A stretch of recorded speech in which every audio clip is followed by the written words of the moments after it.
here we are. It is a brand new episode, late August, of Stick to Hockey Live. It's Jason Martinez at the home studio. And there he is at the Motel 6 with the curtains behind him. No longer from the publication he was with for so many years. He's got a new gig. We're going to talk about that. It is Anthony DeMarco. What's going on, Ant? What's going on, my man? Hope your summer's been doing well. And yes, my office kind of in limbo right now. As you mentioned or alluded to, I do have the new gig with Daily Faceoff and Nation Network, joining Matt Larkin and Frank Saravalli and all of the great people over there. Obviously, Riley Cote and Derek Settlemyers, the good boys at the Nasty Knuckles. I jumped on their pod a few weeks ago. But yeah, still trying to figure things out before we officially kick things underway with the 24-25 season. So for right now, doing this podcast and visual appearance from my living room with the motel curtains in the back. We got to get some of the viewers and listeners to send you some good swag to put in the background to to pimp that place out a little bit, or the home office once you get her going. We got to get you set dressed a little bit. Yeah, exactly. Maybe actually do my hair once in a while, not just stick a cap on like I seem to do every single morning. Or maybe go full Messier like you. I'm not really sure, but the salad's pretty long right now. Oh, yeah. No, I got to get some shelves put up. I got to see what I want to have as my backdrop. But yeah, pretty exciting times for me, that's for sure. And I appreciate the kind words on your end. Yeah, the fourth period where you were for so many years and cut your teeth and, under counsel of Dave Pagnotta and Dennis Bernstein. Those guys help put you on the map, but your reporting is really what did put you on the map and made you a viable piece to go to Daily Faceoff. Yeah, I have nothing but great things to say about Dave Pagnotta and Dennis Bernstein. Like, Dave and I are still good friends to today. I mean, it was a friendship. Great. Yeah, they're great guys. They completely understood that this was a business decision. And as you mentioned, I wouldn't have gotten the job that I do now have with Daily Faceoff if not for specifically Dennis Bernstein taking a chance on me when it was just a Facebook DM. What was it, back in June of 2017? So over 7 years ago. And Dave and I getting to be very good friends. Obviously, we live 4 hours away from each other. He was actually originally from Montreal, and we're going to stay friends to this day. And I have nothing but great things to say about them, but I'm very excited about the new opportunity. And thank you to Frank Saravalli for taking a chance on me and giving me a new kick at the can to try and further my career. Yeah, I've known Frank for a very long time. They're doing great work over at Daily Faceoff, covering the league, covering the game. And we'll look forward to your appearances there as well as here still, because we love having you on. And you and I have had great chemistry since you started joining the podcast with regularity. And let's get into it because we've got a lot to talk about. I want to start, first of all, with the offseason, just in general, before we kind of look ahead to the season. Did the fact that it was kind of underwhelming surprise you? I didn't think they were going to be big players, the Flyers, in free agency. I didn't think they were going to go big game hunting there. I thought maybe the hockey trade would be an area that they made a splash in. It didn't happen. Ultimately, it was kind of some ancillary deals, like the extension of Garnet Hathaway a year early kind of surprised me a little bit. But what were your kind of thoughts on the offseason in total now? Well, yeah, underwhelming is a good way to put it, but not overly surprising. I think at the draft was when I thought that they were maybe going to do some more shaking and baking, and I think they certainly tried. I mean, there was a lot of reporting on them trying to trade up. I think Demidov was a guy that they really had their sights set on. They had some draft currency with the additional pick from the Florida Panthers that they eventually swapped and obtained a first-round pick from the Edmonton Oilers next year. But, I mean, the hockey trade was one thing. I think they certainly kept their ears to the ground on. But if you look across the league, a lot of the guys that maybe we would have thought that they would have had interest in didn't move. Like, Trevor Zegras is still with the Anaheim Ducks. Marco Rossi is still with the Minnesota Wild. Peyton Krebs is still with the Buffalo Sabres. You didn't really see any of those players, even like a Cole Perfetti, who was maybe an outside chance of being traded by the Winnipeg Jets. None of these guys moved. So it wasn't just the Flyers who sat on their hands. It was a lot of teams. Like, obviously, we've seen some more action in recent weeks with the Yaroslav Askarov trade just a few days ago, which we could get into. But it's not like any move went down where I could be like, damn, like that would have made so much sense for the Flyers. Like even McGroarty, who got traded to the Pittsburgh Penguins for Braden Yeager a couple days ago, like that was first round pick for first round pick. I believe it was Charlie O'Connor and Bill Matz who spoke about it last week on their podcast, who said, would you be willing to give up Oliver Bonk for Rutger McGroarty or Jet Luchenko for Rutger McGroarty? I hope I'm saying that right. It's a bit of a tongue twister. It's a weird looking name. Yeah, but all this to say is like there hasn't been one deal go down so far in the NHL over the course of the offseason where I said to myself, like, damn, like that's one they should have jumped on. Yeah. I'm not willing to move on from Bonk after the year he had last year. And they just drafted Luchenko. I think he's probably on a pretty quick ticket to the NHL, seeing how he does this year.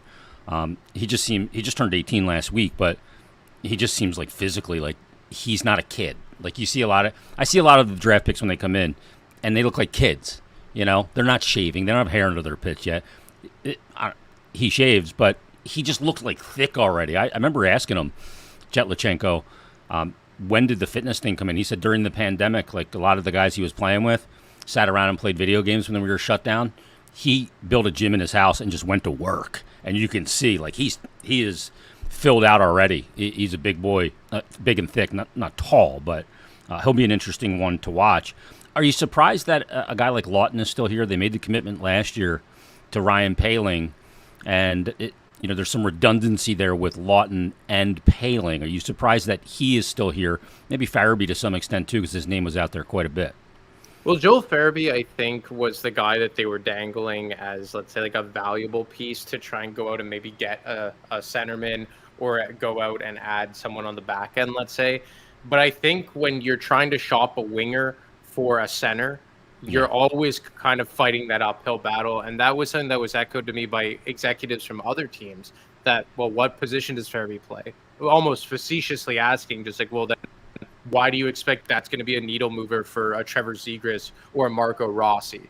So I think that's what they kind of found with Joel Farabee, is that they were hoping that his contract would be his biggest asset with the cost certainty of $5 million. He's already kind of proven to be a 50-point player. But when you're trying to add ideally a centerman or maybe a left shot defenseman to pair with a Jamie Drysdale, it just inherently isn't going to get the same amount of value. So I think that's the trouble they ran into with Joel Farabee. And they're certainly happy to keep him. But you kind of look at how the forward group and specifically on the wing, how it's shaking out, you're kind of starting to see that he may be boxed out of the top six.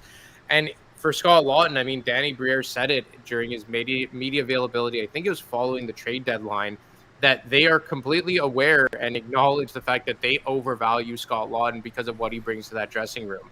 And, back in 2023, Briere and Jonesy's first offseason running the organization, I could tell you they turned down first-round picks for Scott Lawton.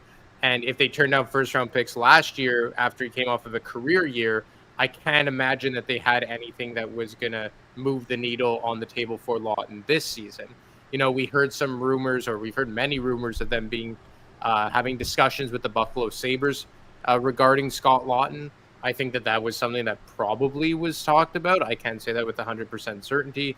I had heard that maybe you could have seen them move up for the Buffalo pick. I believe Buffalo had like the 11th overall pick, but they ended up trading back with the San Jose Sharks.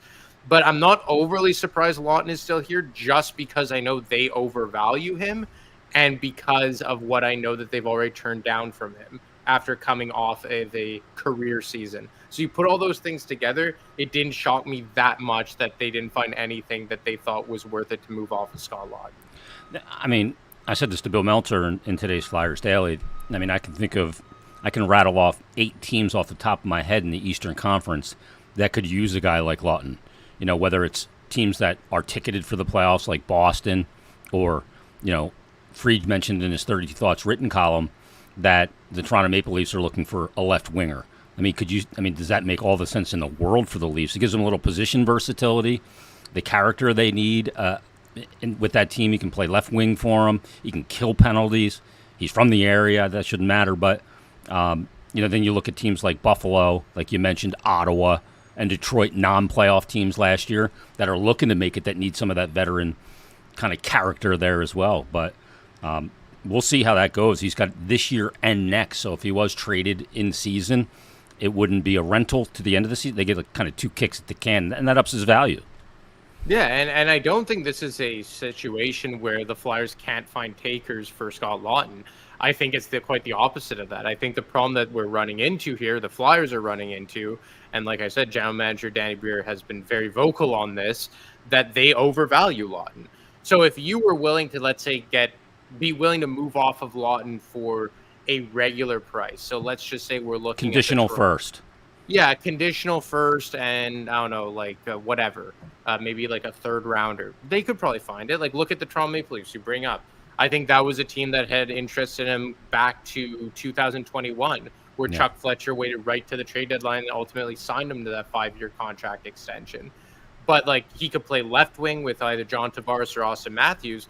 But that's also a team that could use a third line center. They have Max Domi playing that role. Pontus Holmberg has played in that role. Calle Jarnkrok has played there. But you could also slide Laughton in there, and he's a very versatile guy that could play anywhere up their lineup.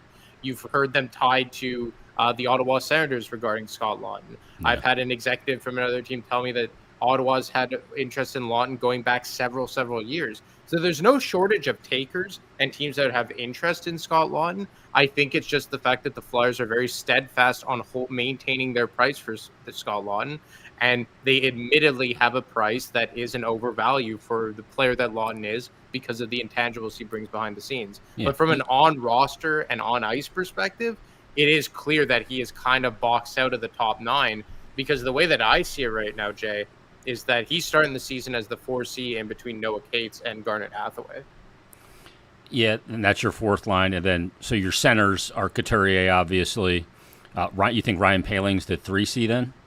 Yeah, I like, again, and obviously John Frost. Tortorella isn't waiting for my depth chart here, but I would have Ryan Paling start between Bobby Brink and Joel Farabee to start the year as the third line. A little more size with those guys, too. Yeah, some speed down the middle of the ice, and I just think that he has more offensive upside. Like, look, Scott Laughton's a former first-round pick as well, but, you know, he's 4 years younger than Scott Laughton. I just think he overall has more offensive upside. He's a better straight-line skater than Scott Laughton. I just think he has more to offer to elevate the offensive production of Joel Farabee and Bobby Brink. And I honestly just think that Scott Laughton, between Noah Cates and Garnet Hathaway, is a legitimately really good fourth line, and probably a fourth line that even cup contenders would be very happy with. That's just the way I see it shaking it, but we know how Torts operates. Maybe we'll see Noah Cates move into the middle of the ice and on the third line. Maybe Laughton will move up there. Maybe Coots will slide back down. This is all just very premature speculation, but that's the way that I would see it at this point. Yeah, that's the fourth line's kind of like a 3B third line. Yeah. You know what I mean? It kind of is, because you have, Hathaway's a guy that played up a little bit outside of the fourth line last year. Obviously, Cates did a couple of years ago and dealt with injury last year, looking for some bounce back from him, probably a little bit more scoring, especially if he's on the wing. So that relieves a little bit of the defensive pressure. Or you can move both those guys around, although Hathaway's on the left side, correct? So no, he's on the right. Oh, you're on the right side, yeah. So you can kind of move Cates and Laughton from the center position. I would actually have Laughton on the left and Cates down the middle, personally, because I think Laughton is an exponentially more effective player when he plays on the wing. Yeah. And Noah Cates, I think him too, natural left winger. He kind of was baptized by fire at the center position in the NHL 2 seasons ago with John Tortorella, but he was a legitimately elite defensive center that year. Yeah, he got Selke consideration. Yeah, exactly. So, I mean, look, I guess it all depends how you want to move forward with Noah Cates. If you want him as a long-term bottom six guy. And to be honest, I mean, I wouldn't hate it if their long-term plan is for Noah Cates to be your fourth line center in the long term. Because aside from Jet Luchenko, who probably has a middle six ceiling, more of the second line, the only other guy that really projects to be a center in the NHL that could fill that role is Elliot Desnoyers, and he had a really rough go with the Phantoms last year. So if you want to try and groom Noah Cates into a long-term 4C into this team, I wouldn't hate that plan at all. Yeah, Desnoyers 2 years ago had a great year, and then last year really was a far departure from the year prior. One guy with epic proportions. Yeah, one guy we know that won't be in the center depth chart is Ryan Johansson. I mentioned that this offseason's been kind of underwhelming from an acquisition standpoint and maybe roster construction. But, Ant, there's been a lot of noise this offseason. Just sometimes it's one thing I said, they got to kind of tamp down the noise. Sometimes there's too much noise. And the Johansson situation is part of that. Kosov is obviously, we'll talk about that in a second. But give me the latest on this Johansson thing, because they want to terminate the contract. The PA is going to fight it. Apparently there's video of him at his wedding dancing like crazy. He was healthy all year for Colorado. He came here and all of a sudden he couldn't play. What's the deal here? And we know that Kurt Overhart's the agent, who's the agent of Cutter Gauthier and Zeev Buim. So what's kind of cut to the chase here? Give the people the straight and narrow on what this situation is with Ryan Johansson and the agent. Well, Elliot Friedman alluded to it, or I think he may have flat out mentioned in his 32 Thoughts column yesterday, that they have the backing of the NHL here, and that the Flyers wouldn't have made this move. And I believe Charlie O'Connor touched on it last week as well on his podcast. They wouldn't have gone forward with this if they didn't have the blessing of the NHL, and they weren't confident that they were going to win this. And all I've heard is that they're really confident that they're going to win the grievance. I've heard that it's terminated and it's already been appealed. Nothing officially has been done yet, as it's in a holding pattern. I mean, I think that history would tell us that there will be a settlement, and maybe the Flyers are just looking to get out from, a third of this. Like, I'm not really sure if they're hoping to get out from all of this salary. It's only 1 year left at $4 million for them because 50% was retained. Exactly. 1 year left at $4 million, and their plan all along was to buy it out. And look, Charlie O'Connor broke this down at length last week, but so I'm kind of just going to echo it. But it was a very good point: is that their plan all along was just to buy him out. So if you could find a settlement where you basically just have the cap hit of a buyout dollar, are you not happy? Because the Flyers are only over the cap by $900,000. So this is all about trying to get cap compliant and not just have to sit with $4 million of dead money for the whole year, because we know that they're adamant about not dipping into LTIR. They didn't use Ryan Ellis's money on LTIR at all last year. Yeah. So they're very adamant about accruing that cap space. And I was told that they plan to use the cap space if it is eventually given to them. Now, does that mean going out and adding a player, or does it go out by taking on another salary dump type of deal to further add to their plethora of draft picks going into the 2025 draft? I'm not sure, but it's clear that the Flyers have a plan and a big need for that $4 million. And even if it's not $4 million, maybe it's $3 million, maybe it's $2 million, but they only need just about $1 million to get cap compliant. So like you said, it seems that there's evidence to prove that Ryan Johansson is capable of playing, because look, he played a game with the Colorado Avalanche 2 days before the trade, practiced with the Flyers, and then as soon as he got sent down to the Lehigh Valley Phantoms was when all of a sudden he had this debilitating back injury. So, I mean, for me, I think it's a matter of time that they will get the cap relief. I just think, is it going to be the full cap relief? Is it going to be a settlement? Will it go in front of a mediator? How long will this take? But I think eventually the Flyers will ultimately come away with the cap relief enough to stay out of LTIR. Yeah, you got to be careful when you claim you can't play in this world today, where everybody's got a camera and you're at your wedding cutting the tiles, dancing your ass off, and claiming you can't play. It's a little, you're going to get snagged. This whole thing kind of happened pretty quick too. Gets married, then boom, a couple days later, they announced they want to terminate the deal. Kosov. This has been another area of massive uncertainty. I know Danny was on Nasty Knuckles with Derek and Riles last week and said that they haven't gotten a straight answer. They can't pick up the phone and call Kosov. Doesn't speak English, but they've kind of gotten waffling, non-committal answers from his representation, which has now changed as well. He left CAA. Do you expect to see Kosov in camp? They loaned him last year. They did him a solid last year. He came in, played a couple of games for the Phantoms to get acclimated, but no commitment so far. Are we going to see Kosov report for rookie camp coming up in about 12 days? I'm going to say no, and I think that things are really in a holding pattern. I think that Dan Milstein, his new representation, is very adamant about the Flyers loaning him for another year to the KHL.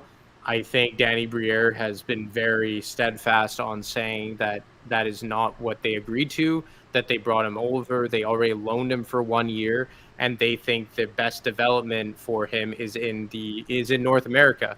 And let's be honest, it's not just about his development here. It's also about what's best for the organization. Yeah. Because beyond Ivan Fedotov and Sam Urson, which is anything but a proven NHL caliber tandem at the NHL level, you don't have a whole lot of support in the AHL in terms of goaltending. You know, we already know you can't go to Cal Peterson. Yeah, we've been there, done that, and I don't think that they have any other goaltender on an AHL contract. I think they brought in some guys on an AHL deal to insulate the Phantoms and maybe down in the ECHL. But Kolosov, like, look, there was no guarantee that Fedotov and Urson would be able to carry the ball. Like, there was a very solid chance, at least in my mind, that we would see Alexei Kolosov at some point this year in totally the NHL. Agree. Yep. And like, look at last year. The first half of the year, you had Carter Hart and Sam Urson. They were rocking and rolling, a great. And Felix Sandstrom at one point. Yeah, Felix Sandstrom. And as soon as Carter Hart got indicted, and obviously we know what happened with him, all of a sudden you had no more goaltending depth. And you always say you have goaltending depth until you don't.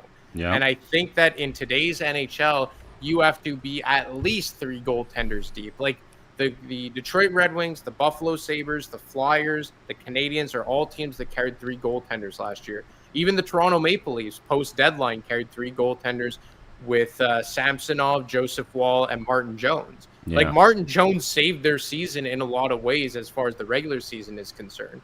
You looked at the Red Wings, whether it was Lyon or James Reimer or Ville Husso. I mean, the Panthers have Spencer Knight making almost $4 million a year playing in the AHL, and Anthony Stolarz was their backup. Like, it's just the nature of today's NHL with how taxing the schedule is that you have to be 3 goaltenders deep. And, you know, Urson, Fedotov, and Kolosov was very uncertain to begin with, but now you take away Kolosov and his potential out of the mix, and it goes from Fedotov right down to Peterson. I think you also have to consider that when you're Danny Briere and Keith Jones trying to figure out what to do with Alexei Kolosov. So at this point in time, I think that the Flyers have, with good reason, taken a hard line on wanting him to come over. I'm just not sure if Kolosov and Milstein feel the same. I'm going to ask you a question. I'm pretty sure you don't know the answer. What's his issue? Homesick. I think it comes down to that. Like, I think Danny Briere mentioned it on Nasty Knuckles that there wasn't another Russian player on the Phantoms. I mean, it would have certainly paid dividends to have Artem Anisimov down there last year, but it sucks. So he's not even tradable then. If he doesn't want to come over because he was homesick last year, then he's not even tradable.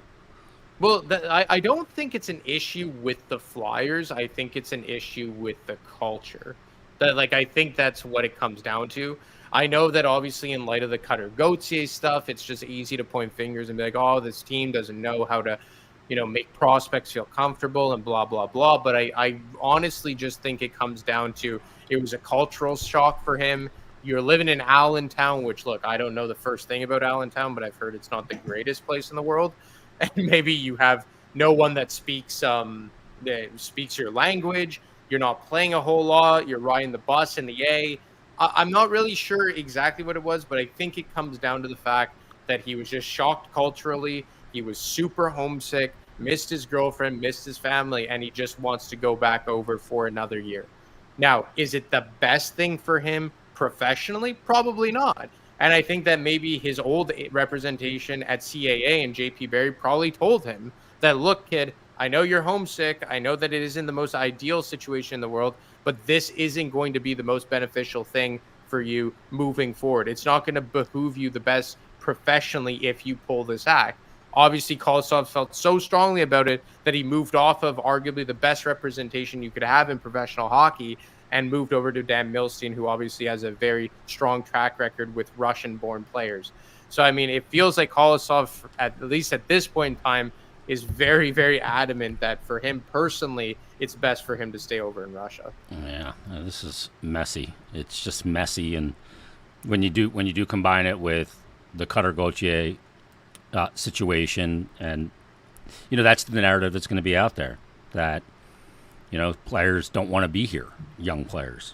But one guy that does want to be here, and he's Russian, is Matvei Michkov. He comes early. You see him on all the billboards here in Philly, on the side of the building, on the big banner that's hanging up. What has hit the effect of Michkov on the Flyers? Two ways. One, the interest in the team. I think when we get to rookie training camp coming up in a couple weeks, we're going to see huge crowds there. And because he's going to be a spectacle, there's so much excitement. There hasn't been this kind of buzz for a player coming into the Flyers since Eric Lindros that would rival this.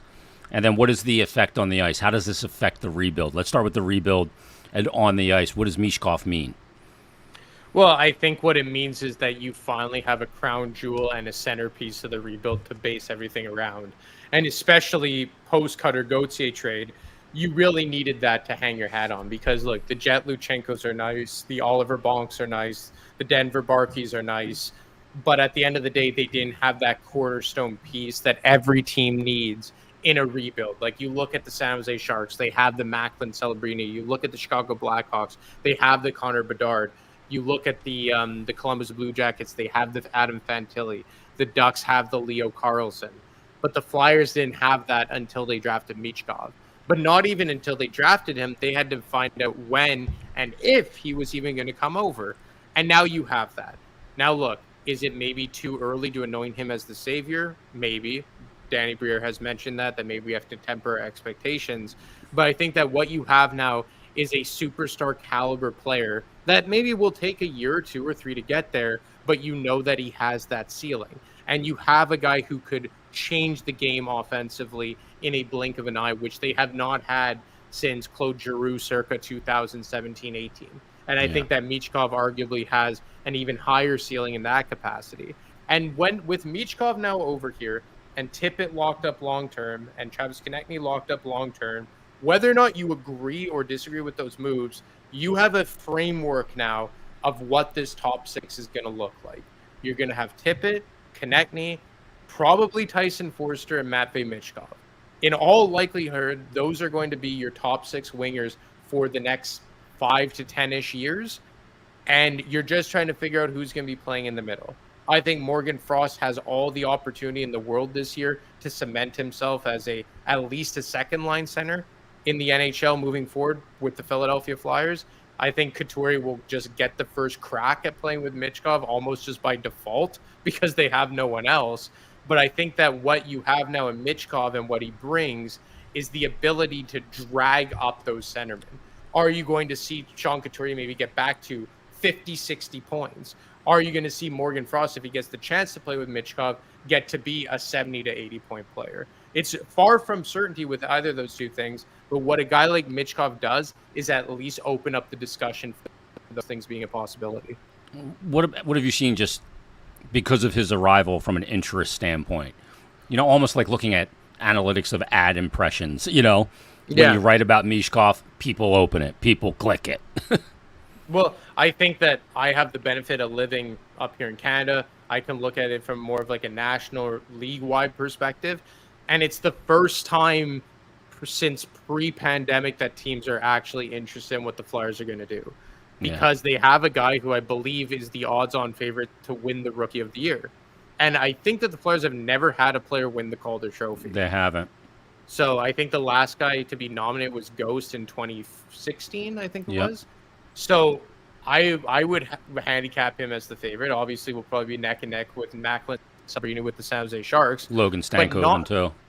Yeah, and also living in Montreal, we know how horned up the Canadians about the Canadians fans get about the Demidov and the Michkov discussion. So I think it's going to be a very interesting perspective for me, not only with my buddies and my family members who are Canadians fans, but also I appear on TSN 690 radio in Montreal weekly, being right here in the market, and also from, you know, the Toronto aspect of it. I keep a close eye on what's going there. That's arguably the mecca of hockey, where they're going to talk about Matvei Michkov. They finally have a player that is going to be taking recognition from people and pundits and executives from across the NHL. And it's something that they simply haven't had since the peak years of Claude Giroux. But even at that, I think that Michkov will generate more, not only because he might be the better player, But I think that the Flyers right now are just in a more interesting spot than where they were in the peak years of Claude Giroux. Because we know how Ron Hextall ran that operation, and it was very much about keep all eyes and attention away from us. Yeah, he's gate. Michkov is gate. Like, he's a guy. I've run into so many people, whether I'm at the local Wawa or wherever this summer. I got a partial. I got tickets because he came over early. He's a guy that's going to, put butts in the seats. He's that exciting, and I can't wait to watch him. The rookie games are probably going to be the first opportunity on the 13th and 14th against the Rangers up at the PPL Center in Allentown to get a look at them. They play that Friday night at 7 and then Saturday at 5. So, and we'll be streaming those games on the Flyers YouTube channel as well, Brian Smith and I. What does it all mean, though, Ant? We kind of, well, let me ask you real quick before I get to what it means. Anything on Ristolainen? This guy, each offseason, I feel like he's almost like an underreported storyline because he just kind of vanished last year with an injury that we don't know much about. The year prior, I think, was the year that he was serving with the Finnish military or doing his military training. Where are they with Ristolainen at this point? Well, I think that they're expecting him to be ready for training camp. I think that he's someone that they certainly explored trading and moving off of that $5 million cap hit. That's a hard trade right now, though, when there's some uncertainty about his health. For sure. And I don't think the Flyers are ready to retain 50% on that for the next. He has, 3 years remaining on his contract? Yeah. Look, he's a guy that is overpaid for sure. But I always find it funny that teams will scoff at that. But then if he was available as a UFA, they act like someone wouldn't give him a 3-year contract at $50 million. Because you see it all the time. Eric Goodbranson got 4 years at $4 million. Ben Sherratt got 4 years at $4.5 million. David Savard got 4x4. And look, Nikita Zadorov.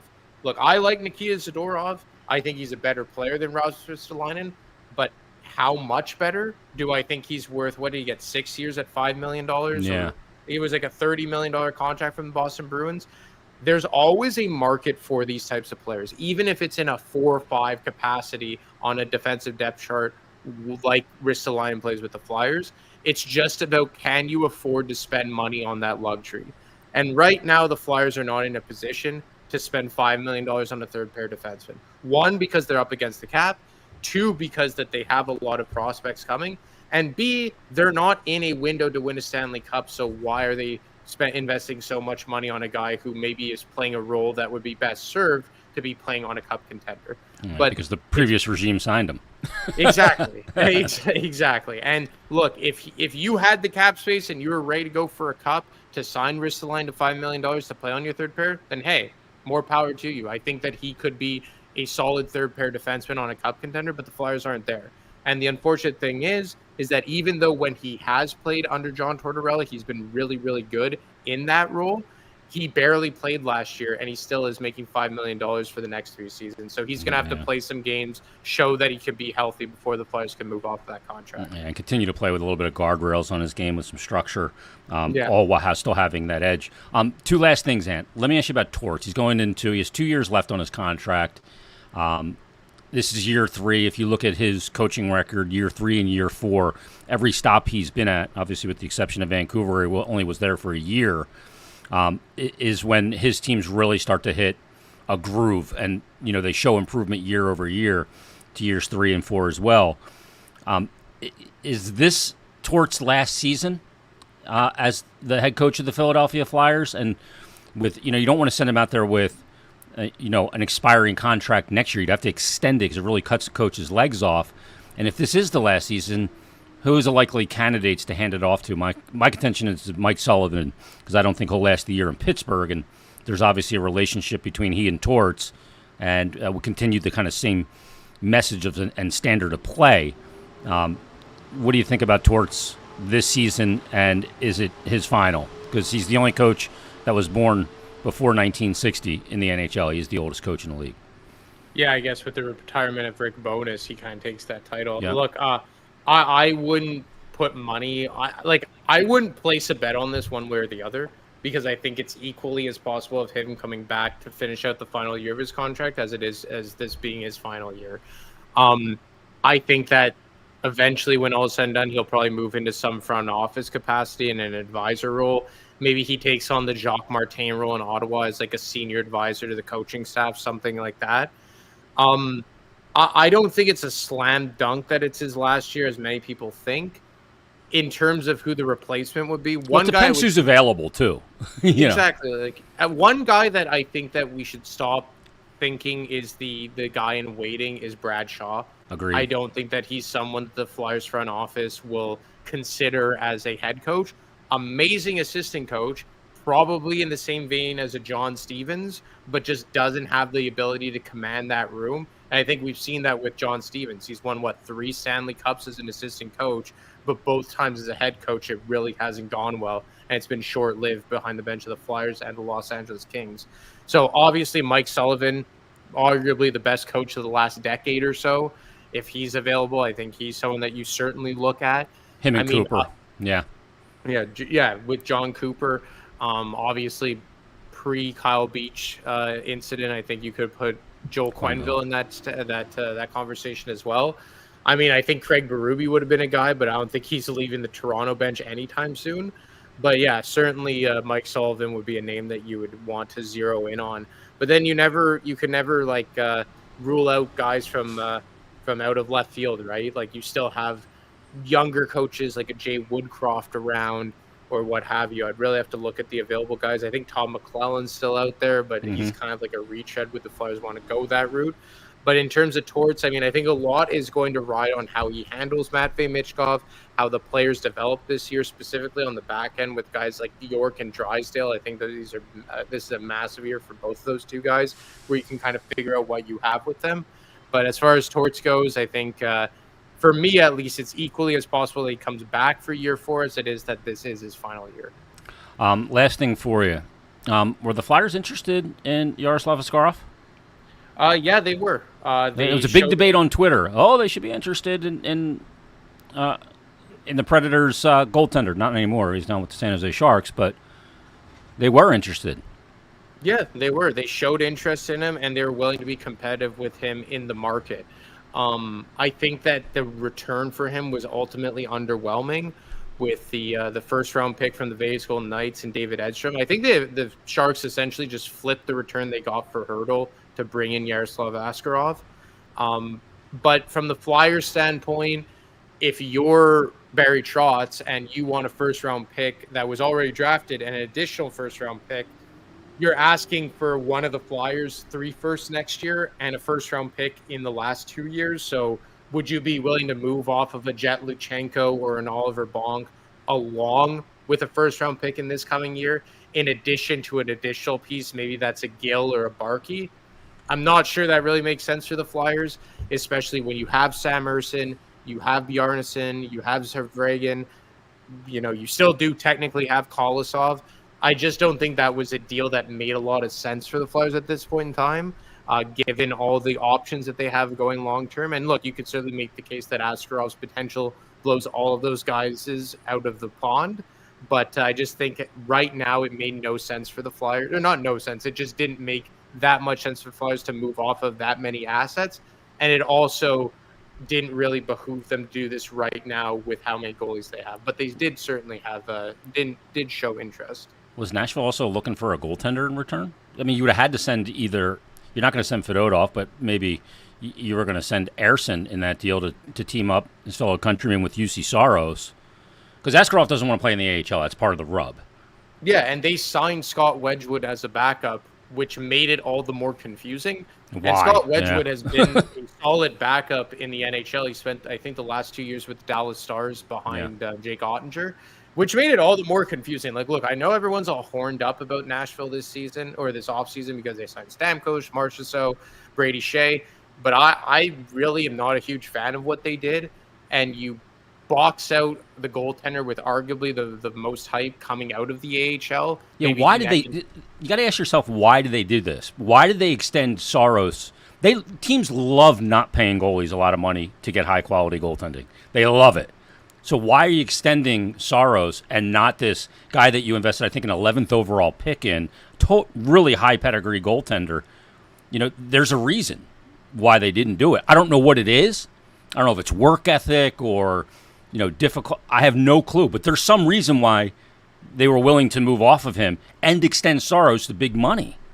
I think what it is, and this is just being with executives of other teams in the Midwest, is that there is a real fear of going into a rebuilding direction. And you already had money committed to Yossi long term. You already had money committed to Philip Forsberg long term. Yeah.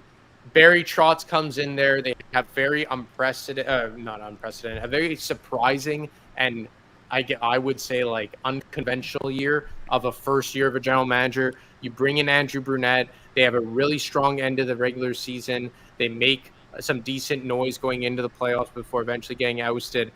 I think if you're Barry Trotz and that ownership group, you're probably saying like, man, like let's just make the most of what we have right now. And you go out and you sign a bunch of 30-plus-year-olds to big money deals, and you're saying, well, we already have a top 5 goalie in the NHL. Let's not move off of him and bank on the potential of Askarov. I'm not a fan of the philosophical direction of the Nashville Predators right now, but if you were going to make all those signings of Stamkos and Marchessault and Brady Shea, you might as well have just committed fully to it and gone with UC Saros. I'm not really sure about the move to bring in Scott Wedgwood. I think that maybe you could have used Askarov as a backup to platoon with Saros for 1 year. That just is completely confusing, even if you're going in this win now direction. But I mean, Trotz clearly prioritized the here and now, and now they get a first round pick and David Edstrom that maybe they could use as currency to add some more pieces ahead of the trade deadline. Yeah, it was a bit of a head scratcher to me as well. But yeah, if you're gonna bring in guys like Stamkos and the guys you mentioned, you need that sure thing in net, or what's the point of bringing them in? Because if Askarov comes in and flounders, then you're like, oh my God, we could have had Saros and knew we had strong goaltending. You want to fuck up a team, put a guy in net that can't stop pucks. I don't care how good you are; it doesn't matter. That's how you tank in the NHL. Look at New Jersey last year. Yeah, I mean, well, they're improved there. They were apparently interested in him as well, which I thought was weird after the trade they made for Markstrom. So. Yeah, like the team that I think made the most sense for him. Well, San Jose makes a lot of sense, and I think Mike Greer deserves his flowers. He needed a win. I think that his deal at the trade deadline for Tomas Hertl was questionable, but he flips that return and gets Askarov. And I had one executive text me that it was the best trade by a general manager in a very long time, that it was a crazy good deal. Like, I spoke to about 5 executives about this trade, and all of them had nothing but good things to say about my career about bringing in Askarov for that price. A lot of people, one executive told me that they don't think Edstrom is going to play in Nashville because he's boxed out with all the prospects and the forwards under contract. And another executive said this is why you don't take a goaltender that high at 11th overall, because you never get fair value for him via trade.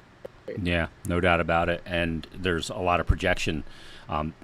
Goaltending projection is one of the most difficult things in hockey. And great stuff. Yeah. Where can people get all your content? Are you kind of in chill mode right now? Well, I'm going to start easing into it following Labor Day.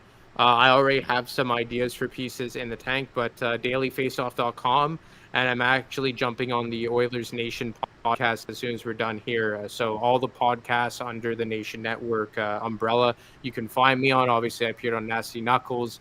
I'll make appearances on DFO Live with Frank Saravalli here and there. Leafs Morning Take, Canucks Army, follow Nation Network, Daily Faceoff. I'll be making appearances throughout the season on their podcast, and dailyfaceoff.com with my writing.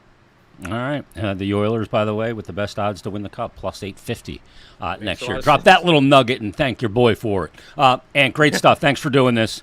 Be well. We'll be back again relatively soon, sometime here in the next couple of weeks, with more content here on Stick to Hockey Live. Have a great day, everybody. Enjoy the rest of